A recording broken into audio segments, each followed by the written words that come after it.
Hello and welcome to my first YouTube video on how to do maintenance projects around the home. My name is Mike and thank you for watching.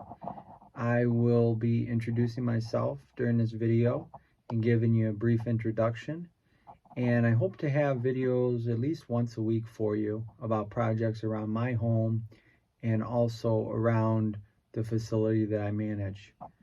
I am a facility manager for a commercial facility. I've been managing for about 8 years, and I have about 10 years of experience in maintenance. I'm also a homeowner.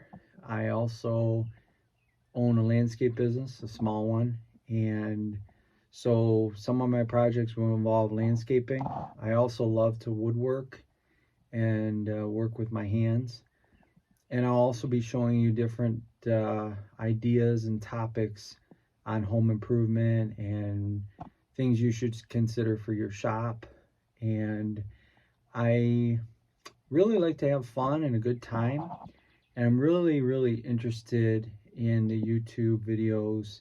I've learned so much from them, and I hope some of my videos can kind of give someone some help or some knowledge on how to fix something or make it better. So that's my goal. I'd love for you to follow me and subscribe. This is again the first video. I'm not really showing you much today, but just giving you an intro on me, and then there'll be more to follow in the next couple weeks. So thanks for watching, and I'll see you next time. Have a great day.